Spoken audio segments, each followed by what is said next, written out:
Boa noite, queridos. Boa noite, Zelda. Boa noite, Boa noite a Boa todos. noite. Boa noite a todos. Amigos, queridos companheiros, Yolanda Chacur, Marco Antônio Chacur, Francisco Leite, Rita Coelho, Antônio Carlos, eu não esqueci o sobrenome, Beth Webra, nossos amados corações que estão sempre conosco para participar conosco do estudo do Evangelho segundo Mateus. Nós estamos estudando o capítulo 12, versículo 18. E a gente assiste o vídeo do nosso companheiro Aloysio Elias, lá do Grupo Espírita Eurípides Barçanufo, de Uberaba. Ele tem um estudo já há 10 anos, que ele chama de miudinho, que é o estudo minucioso, que é o que nós estamos tentando fazer também, né? E a gente se baseia muito nos vídeos dele, porque ele já tem uma equipe muito grande de colaboradores, de pesquisadores, então o assunto que ele traz é bem pesquisado, bem baseado, fundamentado na doutrina espírita, e até do grego e do hebraico ele traz fontes, né, para ilustrar as informações que ele passa para a gente. Então, eu vou, aqui, enquanto estou falando com vocês, eu vou compartilhar o nosso companheiro, o vídeo do nosso companheiro, para a gente, então, poder assistir ao nosso companheiro Luiz Elias. O estudo dele, nesse caso, é o estudo 138, como nós dissemos, do capítulo... Vocês estão vendo? Sim. Sim. Apareceu. Então, tá bom. Do capítulo 12... Engraçado. Eu estou percebendo aqui que não é o 22, mas não foi esse que eu puxei.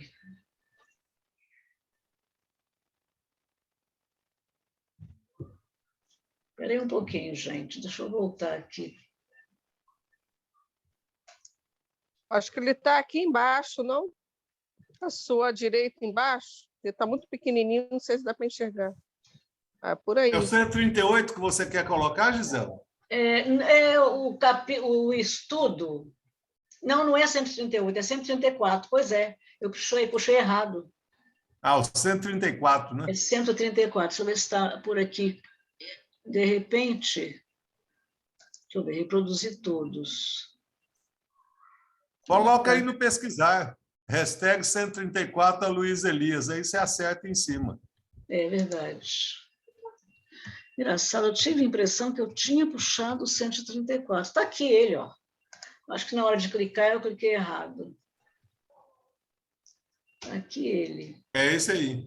Pois é, então vamos lá. Doutora, devo tomar suplementos de Agora colágeno eu para vou mim? ter Eu não compartilhar. sabia do hashtag. Vou ter que compartilhar de novo, né, gente? Vocês não estão vendo, não, né? Vocês estão vendo? Estamos vendo. Estamos Então, vendo mais uma propaganda que apareceu aí. então é isso mesmo. Oi, Margarete, você está bem, querida? Pode parecer Boa noite, chocante, Margarete. mas a minha Boa resposta... noite, Margarete. Boa noite. Então, vamos lá, meus amados.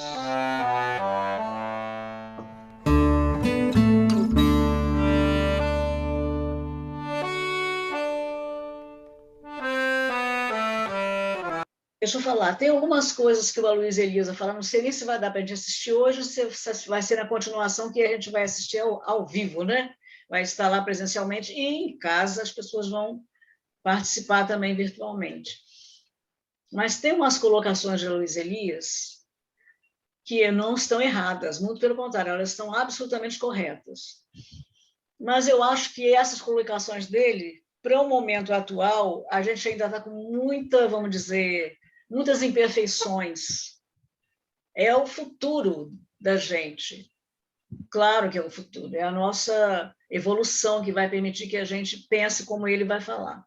Então, apenas para poder amainar alguma coisa, eu trouxe informações, dentro do que ele está falando, informações do Boa Nova e informações do Caminho da Luz, para ilustrar mais fortemente aquilo que ele vai falar. Tá bom, gente? Mas não sei se vai ser hoje, eu não me lembro mais em que parte ele fala o que eu estou me referindo. Bom, boa noite. Vamos dar continuidade então ao nosso estudo do Evangelho de Mateus.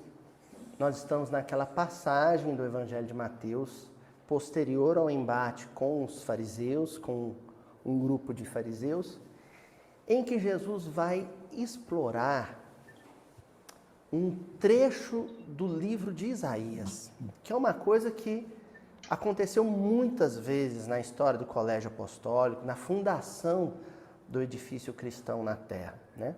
Nós provamos isso na reunião passada, quando o nome de Isaías é mencionado no versículo. Nós falamos Zelda, um a voz está pouquinho cortando. Será que é a minha Isaías. internet? Bom, eu estou Eu ouvindo acho. bem. O que vocês estão falando? Acham? Aqui está bem. Eu estou ouvindo bem também. Ouvindo Aqui também bem. está ouvindo bem. Então deve ser a sua. Deve ser a sua internet. Margarete está ouvindo direitinho? Margarete também. A minha também está cortando. É? Bom, gente, aí Deve ser a internet, né? eu acho que deve pessoas. ser.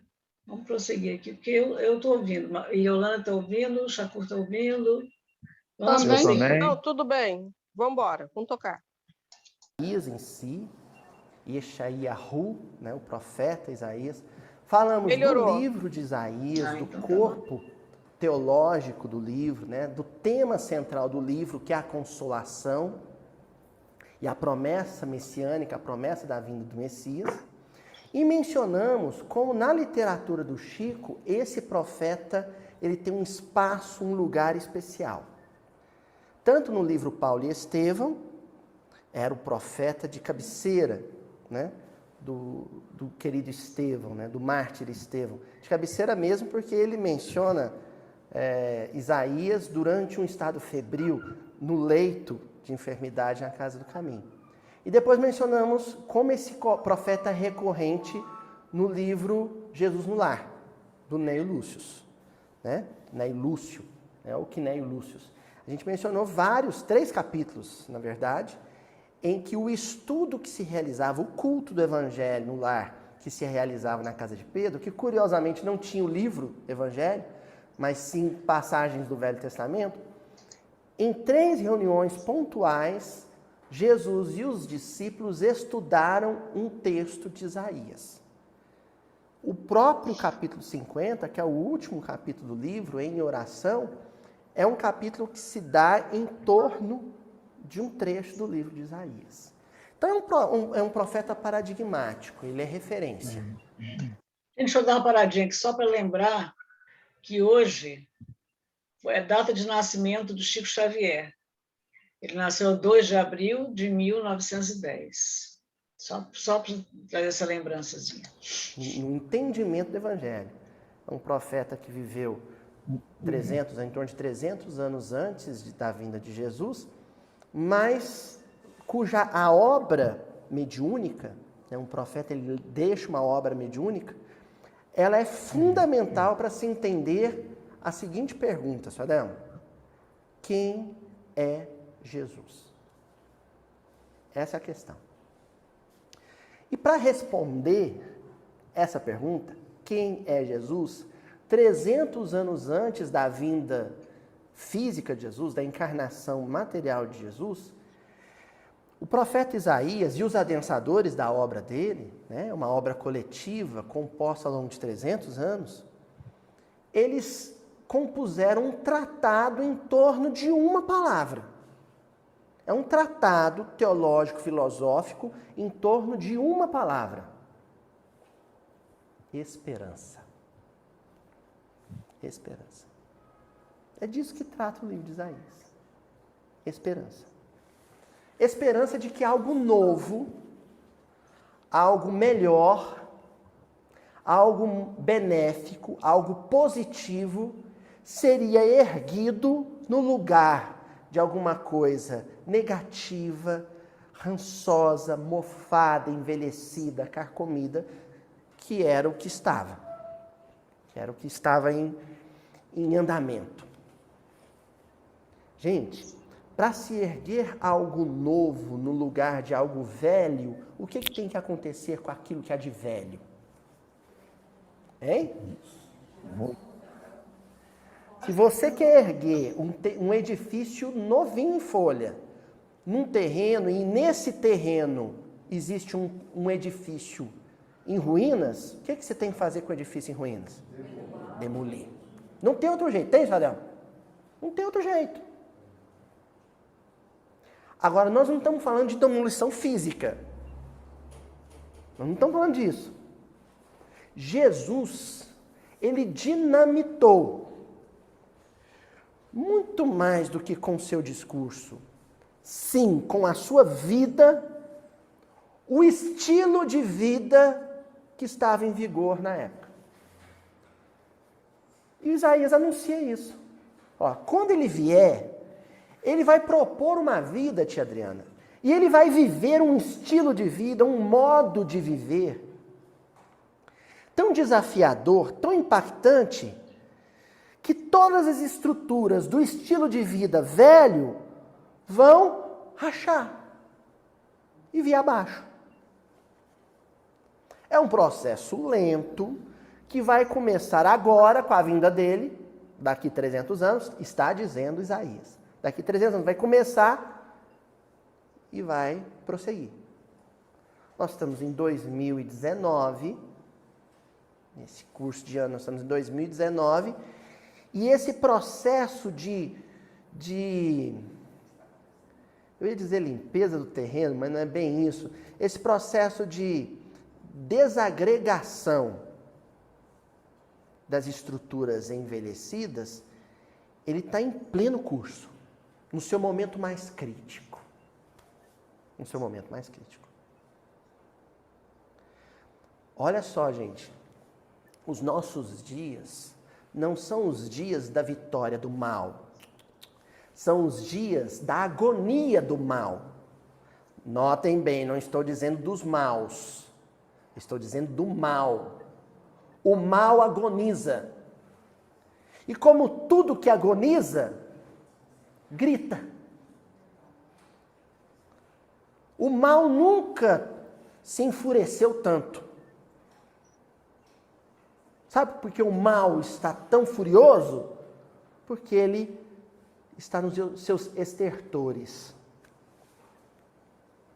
Ele está nos seus estertores. Ele agoniza.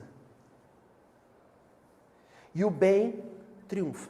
Só que o triunfo do bem é um triunfo silencioso. Mas isso é para a semana que vem, que é o próximo versículo que nós vamos estar estudando. Nós não vamos falar tanto disso hoje, porque senão não tem o que falar semana que vem. Hoje nós vamos falar da agonia do mal. Da morte de um estilo de vida que não funciona. Esse nosso estilo de vida, essa nossa maneira de viver, não funciona. Não tem futuro na Terra. E por isso tem que morrer. O estilo de vida tem que morrer. Tá bom? Para tratar disso, então, nós vamos começar lendo o versículo de hoje, que é Mateus capítulo 12, versículo 18. Eis o meu servo, que escolhi, o meu amado, em quem a minha alma se compraz. Porei sobre ele o meu espírito, e ele anunciará justiça às nações.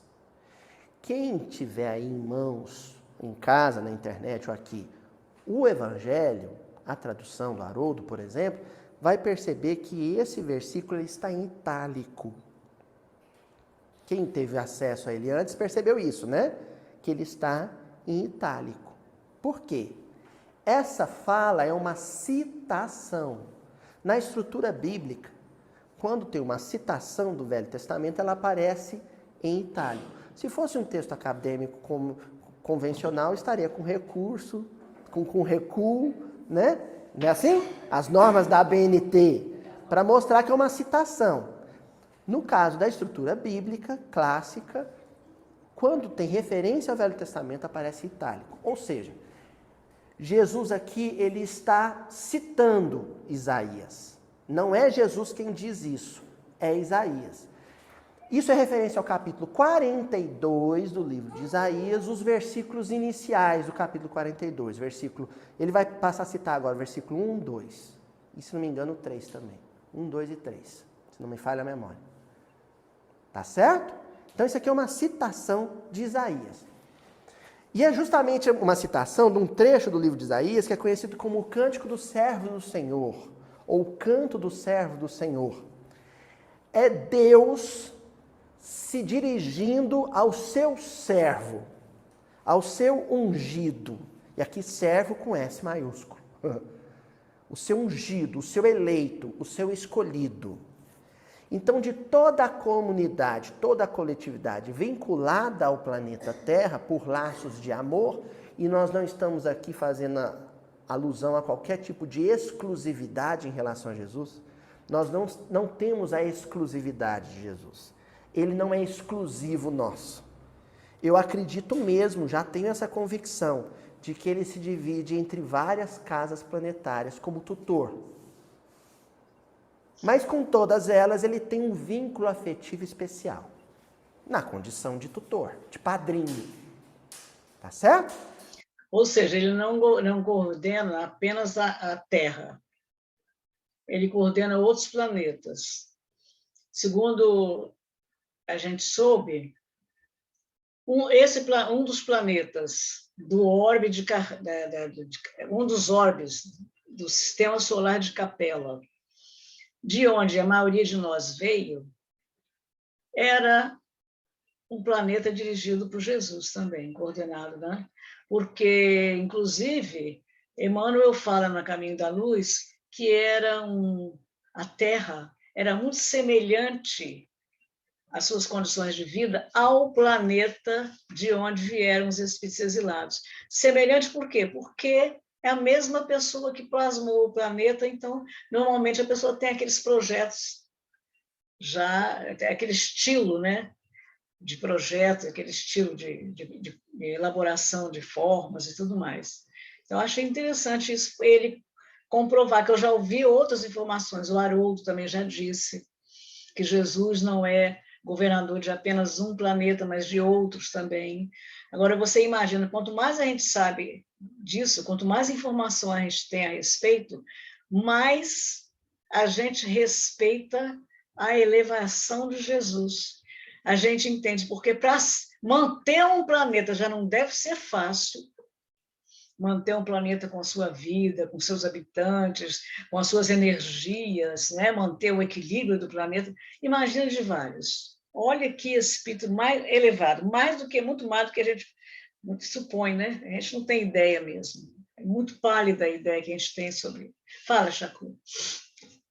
Eu já vi algumas pessoas falarem isso em palestra, mas eu nunca vi isso escrito, não. Eu só vi um trecho que Jesus fala que tinha outras ovelhas em outro aprisco. Ele fala isso aí.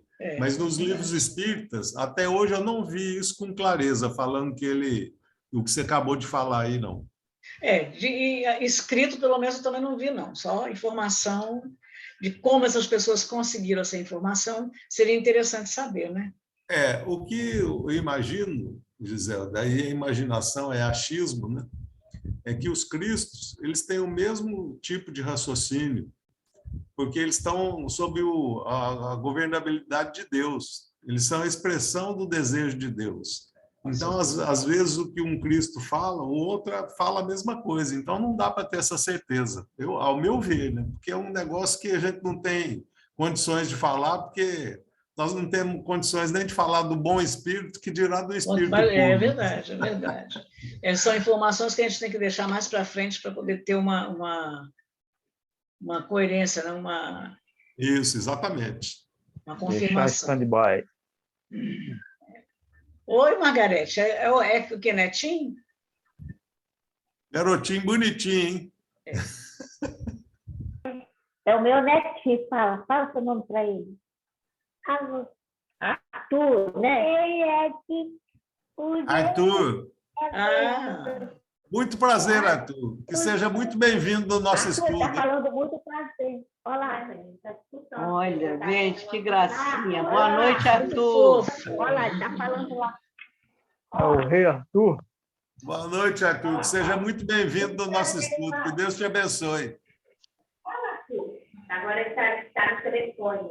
Ah, não adianta, a criança Aqui, ó. fala só a hora que Fala, quer. aqui, fala. Fala com ele. Fala, meu nome é Arthur, fala. Fala seu nome para ele.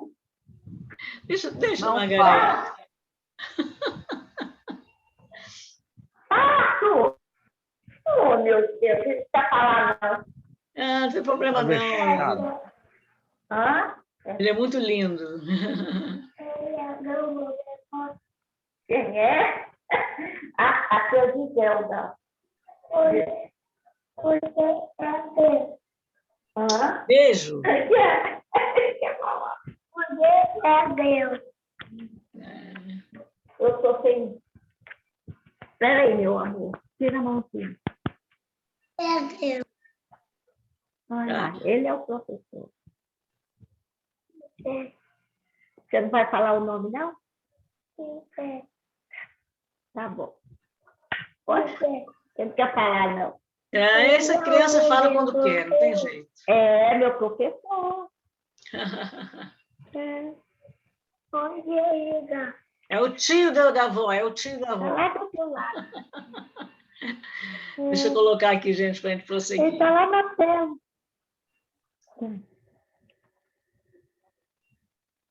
Então Jesus tem uma conexão muito forte com o orbe terrestre e com todos os espíritos que estão matriculados nessa escola planetária, essa escola de evolução.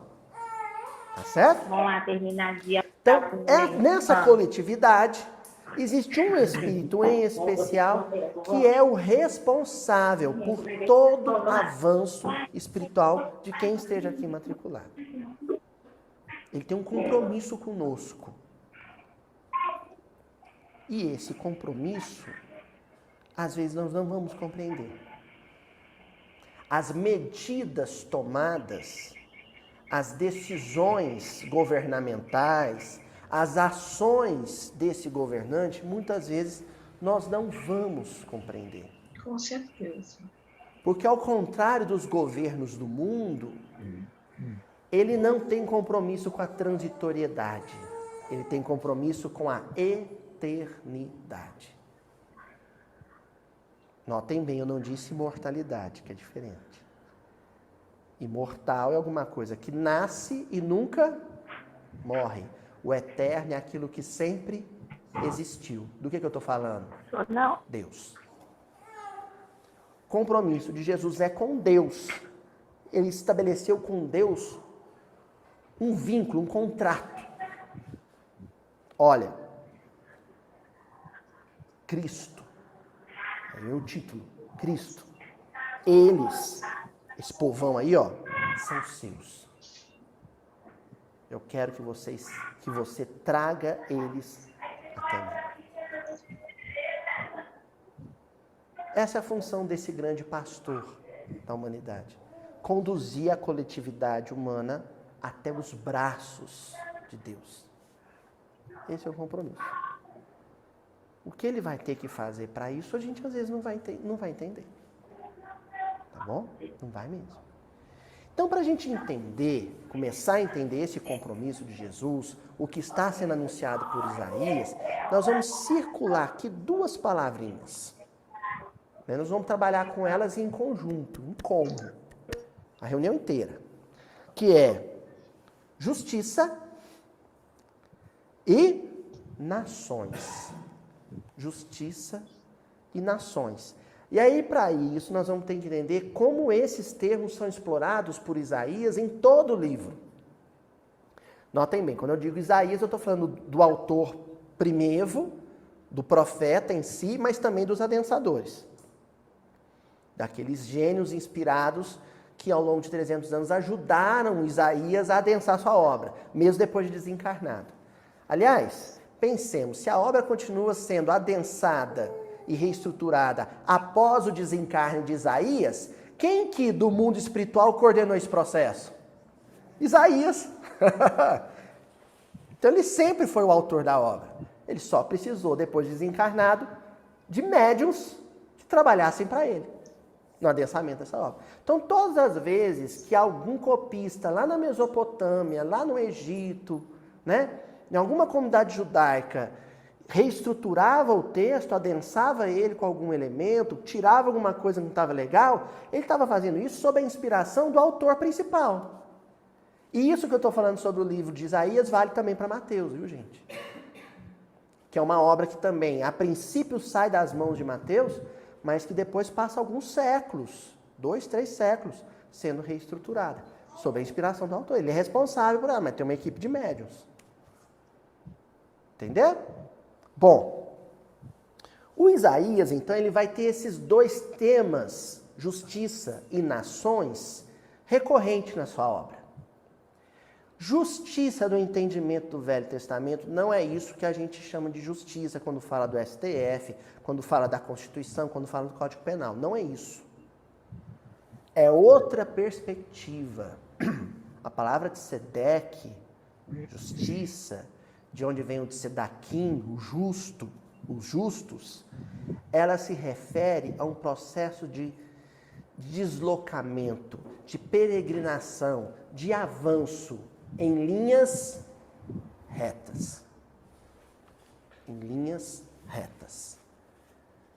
Então, o processo de libertação que acontece quando o povo judeu sai do Egito até a Palestina, esse processo, esse deslocamento, saindo do cativeiro, partindo do cativeiro, mas rumo à liberdade, esse é um processo que tem que se dar segundo regras, segundo paradigmas, segundo normas de conduta.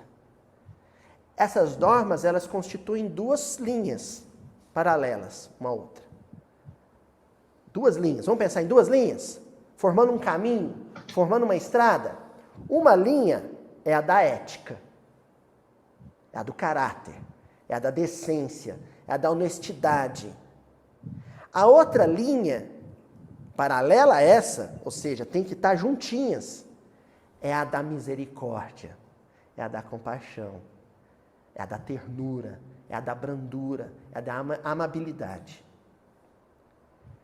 Para você andar na justiça, para você ser um de Sedaquim, um dos justos, você tem que andar equilibradamente, harmonicamente entre as 2. Se você se exceder na ética, se você for além do limite na ética, ignorando os limites da misericórdia, você saiu do caminho reto.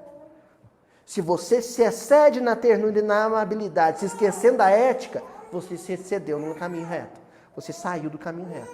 Então você tem que estar ali entre as 2, no meio das 2.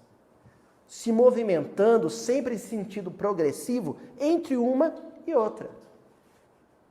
É o equilíbrio, né? Esse é o caminho do justo. É isso que a espiritualidade superior, através da experiência do Cristo, né? A noção, eu estou dizendo, não dos espíritos, mas em si, mas da noção de espiritualidade superior, que encarna na forma da existência material de Jesus, quer apresentar a quem? A quem? A quem não conhece isso. A quem não sabe o que é isso. As nações.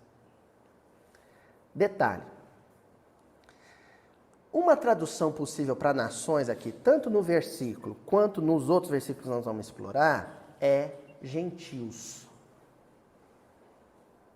Os gentios. Em hebraico, goi. Quem é o goi, o gentio? Ele é o não-judeu. Nós vamos primeiro entender o significado histórico dessa palavra. Ele é o não-judeu. Então, um grego, um romano, um egípcio, um persa, um hindu, um gaulês, naquele tempo, seria considerado um goi, um gentil, um não-judeu, que não passou pela circuncisão, que não fez o seu bar mitzvah, que não estuda a Torá e os profetas, a lei e os profetas. Esse é o estrangeiro. Essas são as nações. Um outro termo para diferenciar o judeu e o não judeu na época, nós estamos olhando primeiro o panorama histórico, seria aquele que rende culto a Yahvé, o Deus único, em Jerusalém, no Templo de Jerusalém, e aqueles que rendem culto a vários deuses, são politeístas, nos templos de pedras desses deuses. É outra forma de diferenciar um do outro. Bom, se você abandona o sentido histórico do termo gentios e vai para o sentido espiritual, que é aquele que nos interessa, o gentio não é especificamente aquele que não é de família judia. O gentio é aquele que é idólatra. Então a humanidade, nesse sentido, fica dividida em dois grupos. O idólatra e o não idólatra. Todo aquele que cultua formas transitórias, todo aquele que se curva diante das formas e das condições transitórias, passageiras, esse é idólatra. Todo aquele que rende culto à eternidade, à espiritualidade, à essência espiritual do ser, esse é o não idólatra. Se a gente considerar essa definição, gentio, basicamente, é a humanidade encarnada no momento. Ele falou, e eu ia dizer isso, Qual que de isso aí nós vale é para melhor? hoje também. Eu ia te perguntar o que você queria falar. É exatamente isso. Vale para hoje também, porque o espiritismo combate exatamente o materialismo, né? Então, na essência, o espiritismo está próximo do que pensavam os hebreus também. É verdade. Eu estava aqui pensando como a humanidade, isso não é de agora. É até ruim que ainda esteja assim, mas a gente sabe que a natureza não dá saltos. Mas como as pessoas diferenciam as outras por nível social, não é? Por cor, por atos diferentes, assim, até mesmo religiosos ou sociais, né? Como tem na Índia aquelas classes, né? As castas. E, na realidade, quando que a humanidade vai descobrir? Isso que eu falei, devia ter descoberto, né? Pelo tempo que Jesus veio e já nos fala sobre isso, depois mandou Paulo para poder divulgar o evangelho dele pelos gentios, e mais tarde veio Francisco de Assis, e ainda existem, né? Nós todos, não vou dizer fora, não estou me excluindo, nós todos ainda temos tantos preconceitos com relação às pessoas, como você pensa, orar de uma maneira diferente do que você ora, possa definir que essa pessoa seja inferior a você. Ou diferente. A gente tem que entender que, na Exatamente. realidade... Isso aí é o grande problema do mundo, né? Exatamente. Aos poucos mesmo, aos poucos vai sendo conscientizado pessoa por pessoa. Então, é o tempo que vai fazer isso aí.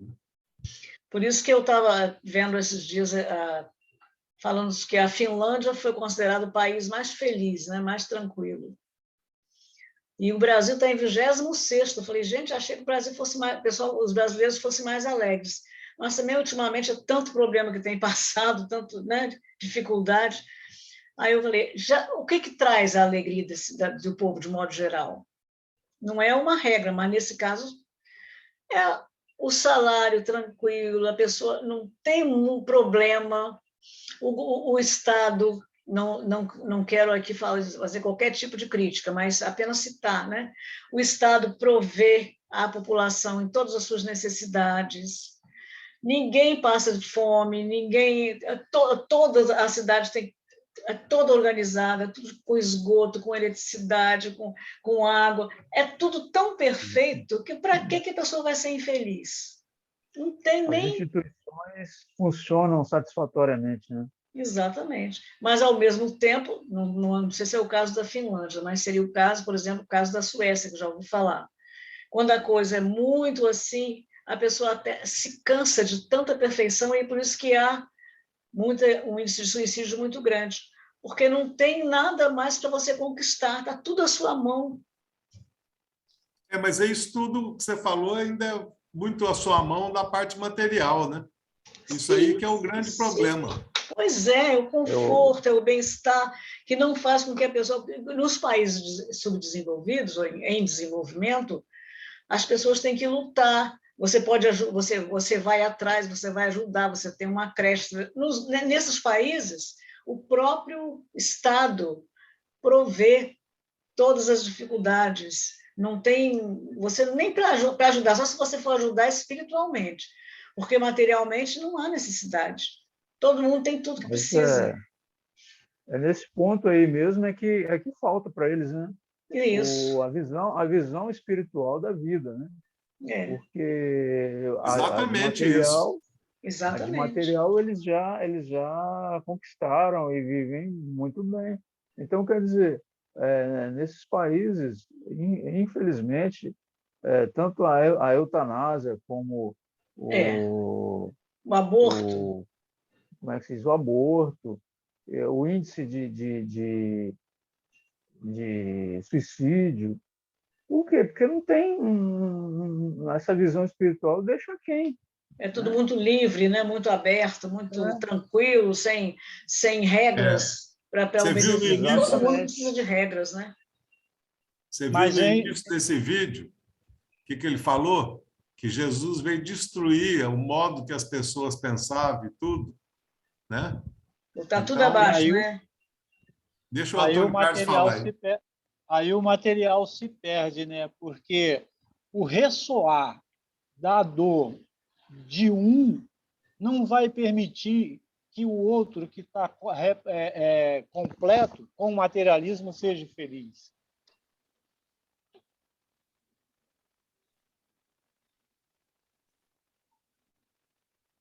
Então, aí as transformações que ocorrem, né, pela lei de destruição, acaba atingindo isso aí, para poder a pessoa despertar. É verdade. E tem que renovar mesmo, como ele meu próprio disse, né? Se você quer construir um edifício, né, novas bases, você tem que derrubar aquela estrutura para construir novas estruturas e aí surgir com novas ideias mais equilibradas, né, modificadas. E a Europa, que foi muito materialista e ainda vai sofrer muito ainda com isso. Com certeza. Como já está sofrendo, né? Emmanuel fala nisso, a Caminho da Luz, né? Que a Europa ia perder a primazia. Exatamente. E a lei da destruição, ela, ao contrário do que muitos pensam, né?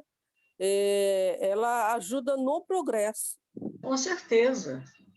No progresso humano e até mesmo da Terra. É verdade, você está coberto de razão, é isso mesmo. Tá tudo dentro, né? Tudo dentro da como é que se fala? Da lei divina mesmo, né? Do planejamento divino. Vamos procurar números. Exatamente, espera aí, sem Quantos querer... de nós... exatamente. E é o que Kardec pergunta aos espíritos, e eles falam, o que vos parece destruição, na realidade é transformação. Necessidade de transformar. Se certas coisas não forem destruídas, como é que você vai modificá-las e fazê-las serem renovadas? Tem que ser melhores, né? Exatamente. Isso aí que o Dalmir falou. Que você isso que eu ia dizer, o que o Dalmir falou. Deixa o Luiz Elias de boca aberta aqui.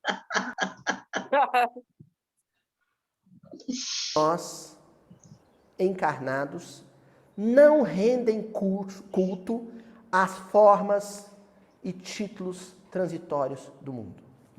Quantos de nós?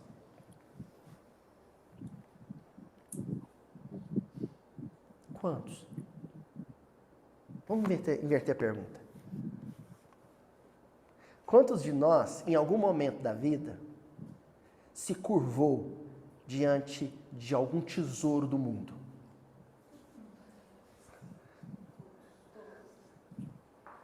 Quantos de nós, em algum momento da vida, se sentiu fascinado, seduzido, enfeitiçado por algum cargo, algum título de importância no mundo? Todos. Quantos de nós já jogou na loteria, né? A Jerusa joga até hoje, de vez em quando ela joga. Aí eu lembrei de Ismael. Bem lembrado, principalmente quando acumula, né, Chacu? Exatamente, eu jogo toda virada de ano. Eu parei um pouco de jogar porque eu falei, bom, espírita não ganha mesmo. O Ismael já falou que não ganha. É isso que eu ia contar, a história de Ismael. Então eu parei. Eu jogava assim, 12 jogos seguidos, para não ter que ficar indo toda hora, eu jogava o mesmo jogo. 12 vezes eu não sabia disso não, que espírita não ganha. Não, o Ismael... Não, é só um caso, não é isso. Não, é o caso de Ismael, porque ele disse que ele jogava sempre. Aí um dia, ele sonhou com o pai. E o pai dizia para ele assim, olha, não consta aqui no seu plano de vida que você vai ficar, que você vai ganhar alguma coisa na loteria. Nossa Senhora! Aí ele parou de jogar. Então, mas não sei se você lembra do Pinga Fogo. Perguntaram para o Chico se ele jogava na loteria, ele falou que jogava. Eu acho que o Chico falou aquilo para incentivar o povo, porque a Caixa faz um trabalho com esse dinheiro também, né? Pode ter sido por isso. E também o pai dele vendia loteria, né? Você lembra? O pai dele vendia. Ele comprasse então, até para ele não ia desmerecer a loteria, porque senão muita gente podia parar de jogar, né? Até porque ele também não veio para destruir a lei, né? O Chico, né? Exatamente. Giselda, mas talvez o inverso também pode acontecer, porque olha que eu nunca ganhei nada.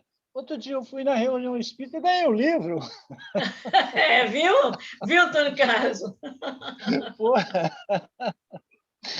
Fiquei muito feliz. Isso mesmo, que bom, né? A gente sempre ganha. A gente nunca ganha, aliás, de vez em quando. Eu também não uma vez ganhei nada. A única vez que eu ganhei num bingo uma bicicleta, me roubaram a bicicleta. Eu ganhei uma vez num bingo a bicicleta, não me roubaram, não. Eu troquei porque era uma bicicleta de criança, aí o papai foi e trocou por uma de adulto. Na época, eu estava naquela fase de mudança, né? De criança para adolescente, aí ele falou, não, vou comprar uma de adulto logo, não sei o quê. Ele foi lá e conseguiu trocar na loja. Então, vamos lá, meninos, que o Aloysio está cansado de ficar nessa posição de olhinho fechado. Existe uma minoria de espíritos fiéis a Jesus que são verdadeiros fiéis, verdadeiros servos do Senhor, porque vivem integralmente em espírito e verdade. A grande maioria dos espíritos na Terra compõe essa grande nação, ou essas grandes nações de idólatras. E aí nós não vamos dividi-las segundo nomenclaturas políticas convencionais, né? Ou adjetivos pátrios. Não. Nós não vamos dizer ingleses, franceses, japoneses. Nós vamos dividi-las por culto.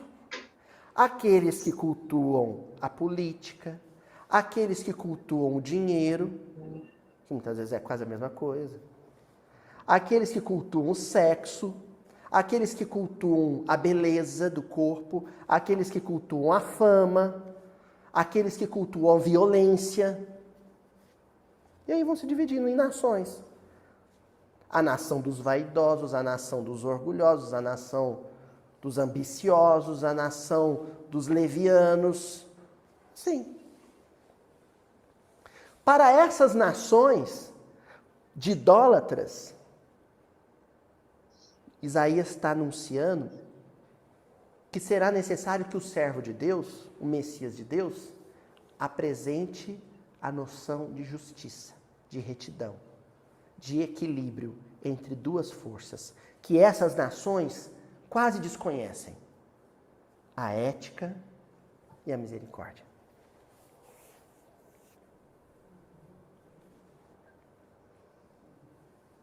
Ó, o homem violento, o homem de armas, pode ser que ele conheça bem a ética, mas certamente ele sai da estrada, ele derrapa, ele, sabe? Ele roda na pista quando o assunto é misericórdia.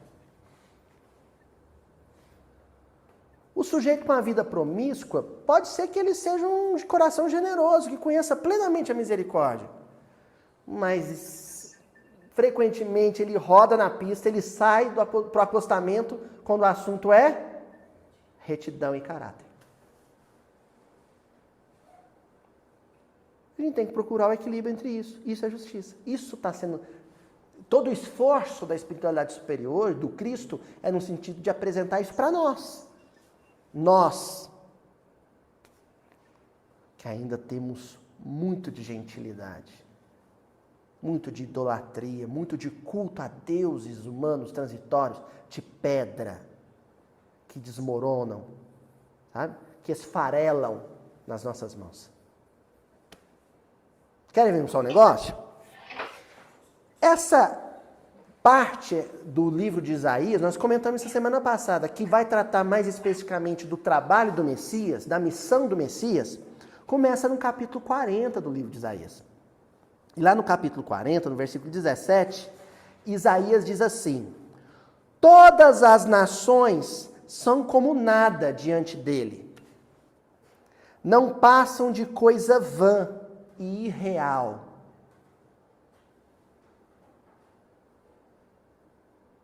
Não passam de coisa vã, vazia e irreal. Vamos começar com essa discussão, que aqui é o sentido mais literal do termo nação. Pátrias. Nomenclaturas pátrias. Ou então as nações sociais. Guetos, tribos. Sabe? O pessoal da direita, o pessoal da esquerda, o pessoal ateu, o pessoal que tem crença, essas divisões. Perante o Messias, para o governador do orbe, para o Cristo de Deus, isso tudo é irreal, isso é vão, isso é coisa da nossa cabeça.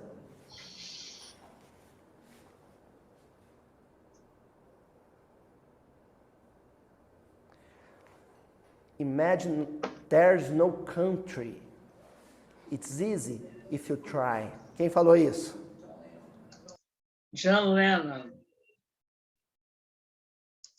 Lembra disso? Imaginem que não existem fronteiras. É fácil se você tentar. Mas quando você não quer nem tentar imaginar isso,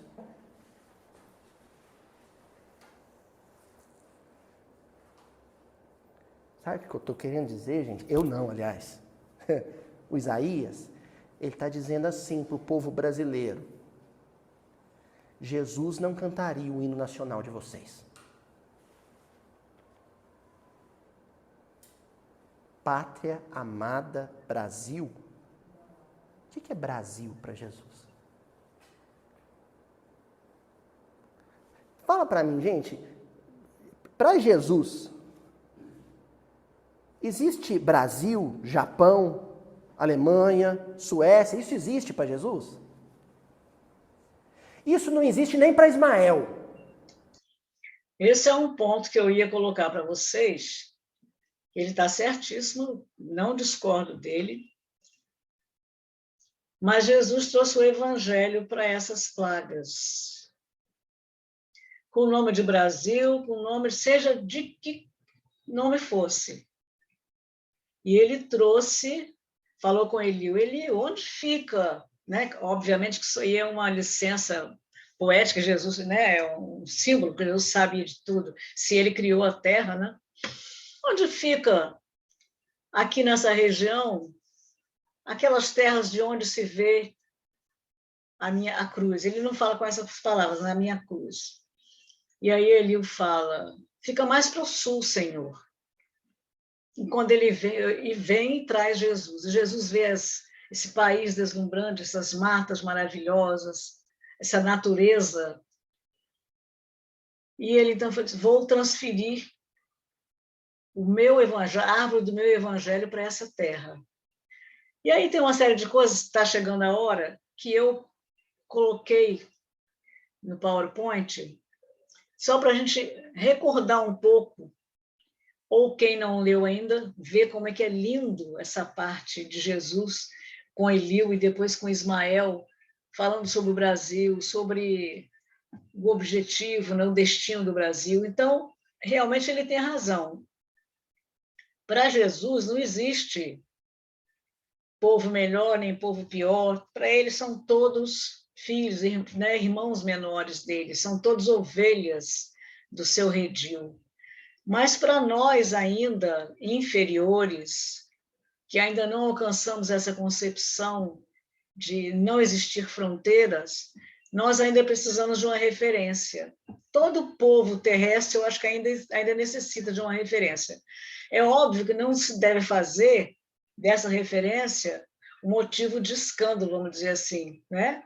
De você querer, por causa do seu país, achar que é melhor, mas eu acho que existe ainda essa referência. E aí eu vou deixar para a semana que vem, eu vou começar colocando... Aliás, nós vamos estar lá, né? Semana que vem, dia 9, nós vamos ter, então, não vamos estar... Hoje... Vai ser o seminário, né? Hoje vai ser é o no último... dia 16. Exatamente. Hoje é o último dia do estudo virtual. Assim, depois, dia 9, nós estaremos na Casa Espírita às 17 horas para um seminário com o Hugo e com Dalmir sobre o livro Paulo e Estevão. Ele disse que o seminário deve durar cerca de 1h30. E no dia 16, às 19 horas, será nosso estudo, como antes, né? O estudo presencial. E o Hugo, quando ele falou que ia ser só presencial, já comentei com vocês, ele disse que ia tentar, com o meu grupo, fazer também virtual. Agora, é óbvio, gente, que a gente não vai poder se ver como está se vendo. O virtual será apenas ouvir o que a gente comentar e cada pessoa comentar, a não ser que na sala vocês queiram aparecer assim a figura de vocês e entrem no Zoom pelo celular, aí vai aparecer. Fora isso, será apenas como o Luiz Elias aqui está falando, e as pessoas, só que aqui as pessoas, a gente não ouve o que as pessoas perguntam ou comentam. E lá, o objetivo é justamente o contrário, que as pessoas participem e os de casa, que não poderão estar presentes, também ouçam, participem e acompanhem o estudo. Tá bom? A gente vai, então, aqui interromper esse compartilhamento. Okay. Não.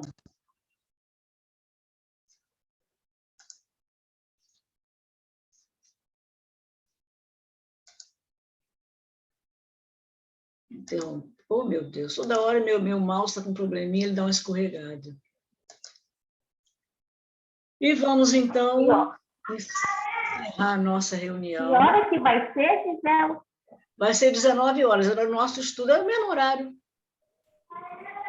Não, o seminário. O seminário vai ser às 17 horas, vai ser presencial. 17 horas, Ah, tá bom. Tá bom, obrigada.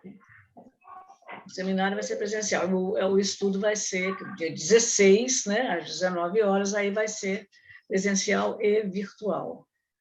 Aí já estaremos na nossa salinha lá, né? Vou ter que chegar cedo para poder vocês me ajudarem a montar tudo. Diz o Hugo que talvez vá lá, mas eu sei que Marcelo, se ele puder, e o Chacur, vão me dar essa assessoria. Eu vou falar, se Deus quiser.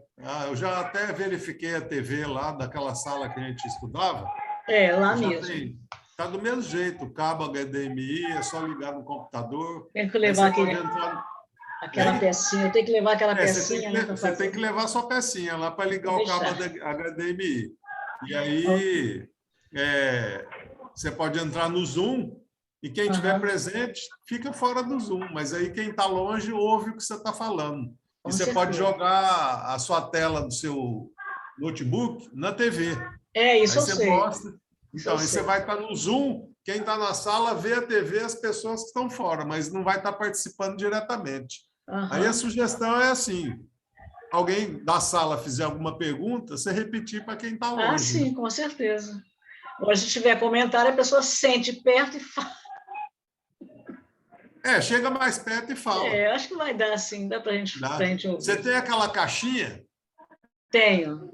Então, de repente, usando a caixinha, você daria para... Mas a TV vai reproduzir o som, não tem problema, não. Acho que sim, mas eu vou levar tudo que eu tiver condição de levar.